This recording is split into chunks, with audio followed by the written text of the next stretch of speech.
और 2 महीने के बाद ही 2-2.5 महीने के चुनाव के बाद ही उसी उत्तर प्रदेश के अंदर 30% वोट मिलने का काम हुआ।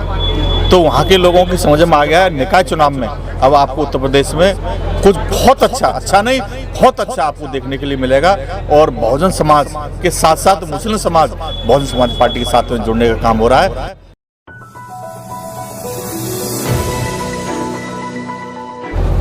सर, आज बाबा साहब का 132वां जन्मदिन हर बिहार में मनाया गया। सर, क्या सब संदेश देना चाहेंगे? मैं आपके चैनल के माध्यम से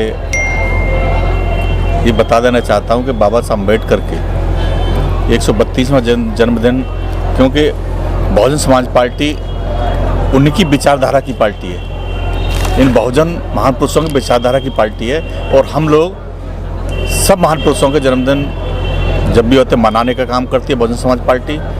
और ख़ास तौर से जो बाबा साहब अम्बेडकर ने कहा था कि राजनीति वो मास्टर चाबी है जिससे हर प्रकार का ताला खोला जा सकता है, उसका संदेश देने के लिए बहुजन समाज पार्टी आज उत्तर पूर्वी दिल्ली लोकसभा के अंदर बड़े धूमधाम से बाबा साहब अम्बेडकर का जन्मदिन इधर मनाने का काम कर रही है। सर, निकाय चुनाव है यूपी में मई में, और क्या उससे मतलब आने वाले 2024 में कोई प्रभाव पड़ेगा? वैसे आपको निकाय चुनाव उत्तर प्रदेश में वहाँ के पदाधिकारियों से बात करनी चाहिए, क्योंकि वो उनका मामला है। फिर भी मैं आपको बता दे रहा हूँ, जैसे हवा चल रही है उत्तर प्रदेश के अंदर, अभी हमारे प्रदेश के उपाध्यक्ष जी ने बताने का काम किया, जो 2022 में हमें 13% वोट मिला था, तो 2 महीने बाद फिर जब बाई इलेक्शन हुआ तो वहाँ के बहुजन समाज के लोगों की समझ में आ गया, खासतौर से मुस्लिम समाज के लोगों की समझ में आया।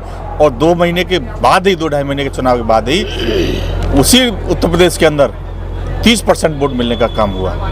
तो वहाँ के लोगों की समझ में आ गया निकाय चुनाव में अब आपको उत्तर प्रदेश में कुछ बहुत अच्छा नहीं बहुत अच्छा आपको देखने के लिए मिलेगा। और बहुजन समाज के साथ साथ मुस्लिम समाज बहुजन समाज पार्टी के साथ में जुड़ने का काम हो रहा है और निकाय चुनाव में बहुत अच्छा रिजल्ट आएगा। सर, इस बार लगभग 60% जो टिकट है वो मुस्लिम समाज पे लगभग। नहीं, हम बहुजन समाज पार्टी आदरणीय बहन जी हमेशा से शुरू से ही मुस्लिम समाज को बहुत टिकट देती है और सबसे ज़्यादा भागीदारी मुस्लिम समाज को देती हैं। पर ये तो मुस्लिम समाज को सोचना चाहिए, जब बहुजन समाज पार्टी आदरणीय बहन कुमारी मायावती जी उनको ज़्यादा टिकट देती हैं तो उनको भी सोचना चाहिए कि हमें बहुजन समाज पार्टी हमारा सम्मान कर रही है तो हमें बहुजन समाज पार्टी वोट करना चाहिए। बहुजन समाज पार्टी के प्रत्याशियों को अपने के साथ साथ बहुजन समाज पार्टी जो सर्व समाज के जो प्रत्याशी होते हैं उनको भी जिताने का काम करना चाहिए। सर, 7 मई को हैदराबाद में बहुत बड़ा रैली होने जा रही है, तो इस पर क्या कहना चाहेंगे सर? तेलंगाना में हमारा साउथ में बहुजन समाज पार्टी का कार्यक्रम बहुत तेज़ी से बढ़ रहा है, बहुत तेज़ी के साथ में। और साथ अभी आपने जो बताया 7 मई में ना, मई में आदरणीय बहन जी की जो वहाँ जनसभा होने के जा रही है, तो आपको वहाँ के देखने को मिलेगा। और हम लोग बहुजन समाज पार्टी वहाँ पर तेलंगाना में या तो हमारी सरकार बनेगी, अगर नहीं बनेगी तो हमारे बगैर नहीं बनेगी, और जब हमारे बगैर नहीं बनेगी तो हमारी सरकार बनेगी। हर हालत में वहाँ तेलंगाना में हम लोग सरकार बनाने का काम करेंगे। सतीश सर, दिल्ली में जो वर्तमान स्थिति है बीएसपी की, उस पर क्या कहना चाहिए? दिल्ली में जो वर्तमान स्थिति है, हम लोग संगठन को बनाने के काम में लगे हैं। दिल्ली में अब 2024 का लोकसभा चुनाव है।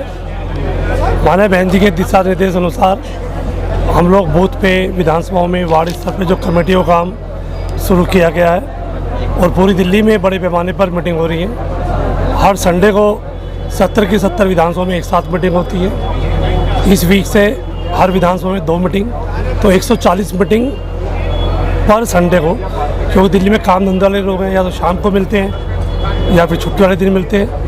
इसलिए एक महीने में कम से कम 600-700 मीटिंग का टारगेट हमारा है, जहां हम लोग अपने बूथ स्तर पे जाके संगठन को बना रहे हैं। जब संगठन मजबूत हो जाएगा तो हम लोग 2024 में हम लोग अच्छी स्थिति में दिल्ली के अंदर होंगे।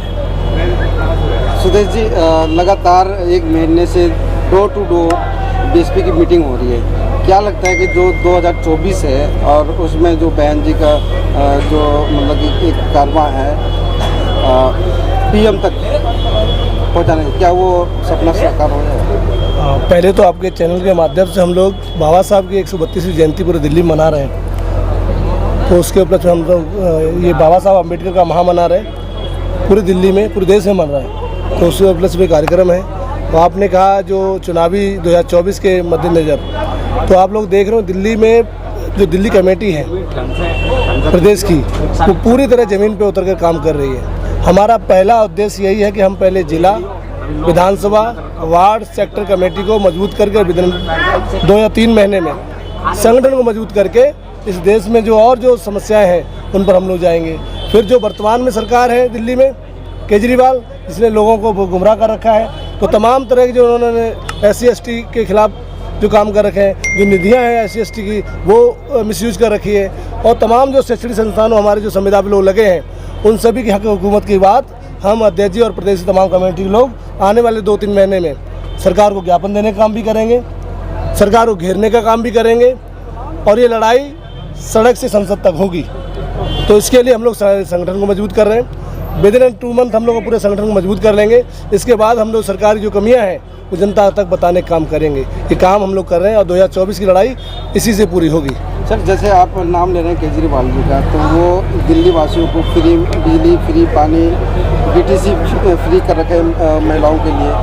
अगर BSP अगर ऐसे तो उनके पास क्या ऐसा होगा? क्योंकि देखिए, बहुजन समाज पार्टी का हमेशा से उद्देश्य रहा है इस देश में, जो आज जो फ्री और तमाम गुमराह वाली बातें कर रहे हैं, ये लोग गुलाम बनाने काम कर रहे हैं। लेकिन मानवर काशीराम साहब ने कोट दिया था कि मैं 2 रुपये किलो वाले चावल नहीं देना चाहता समाज को, बल्कि उनको इतनी औकात पैदा करना चाहता हूँ कि वो 100 रुपये किलो वाला चावल खरीद पाएँ। मैं 100-200 रुपये वाली साड़ी महिलाओं को जो दे रहे हैं गिफ्ट में, वो देने के बजाय मैं उनमें इतनी ताकत भरना चाहता हूँ कि मेरी महिलाएँ 2000 की साड़ी पहने। तो हम लोग देने वाला काम करने वाले हैं, और वो देने वाला काम तब होगा जब हम लोग सत्ता में आएंगे। तो आप जो आज जो जिसकी बात कर रहे हैं, ये लोग जो गुमराह करके लोग ले जा रहे हैं, लोगों को समझना चाहिए ये लोग हम लोगों को गुलाम बनाने की तरफ ले जा रहे हैं। ये जो पेट भरने की बात कर रहे हैं, लेकिन बहुजन समाज पार्टी आत्मसम्मान बनाने की बात करती है, शिक्षा व्यवस्था में हिस्सेदारी की बात देने की बात करती है, रोजगार देने की बात करती है। और इस बात की वानगी आपने उत्तर प्रदेश में देखी होगी। आदरणीय बहन जी हैं जिन्होंने गाँव तक भी सफाई कर्मचारी लगाकर 1,08,888 इस देश में सबसे कमज़ोर वर्ग को मजबूत करने का काम किया। तमाम तरह की भर्तियां बहन जी ने निष्पक्ष कराई। ये काम कब हुआ? जब सत्ता हमारी आई। तो दिल्ली के लोगों को मैं आगाह करना चाहता हूं, जो दिल्ली की सरकार है केजरीवाल, ये आप लोगों ने देखा MCD में उन्होंने गुमराह करके आज दिल्ली को नर्क बना दिया, दिल्ली को कूड़े का ढेर बना दिया। इनके तमाम मोहल्ला क्लिनिकों में गाय और भैंस कुत्ते बैठते हैं। यहाँ तक कि संविदा में लोग बैठारे हुए लोग ज़्यादातर अपर कास्ट के लोग होते हैं, वहाँ पर भी रिजर्वेशन की व्यवस्था नहीं है। तो इस सभी समस्याओं को लेकर हम जनता के बीच जाएंगे। आपको 3-4 महीने में दिल्ली में बहुजन समाज पार्टी का एक अलग रूप देखने को मिलेगा। सर, मैनिफेस्टो क्या रहेगा? मैनिफेस्टो बहुजन समाज पार्टी का हमेशा संविधान रहता है, और उसी संविधान के तहत हम लोग इन सरकार को घेरने का काम करेंगे। जय भीम, जय भारत।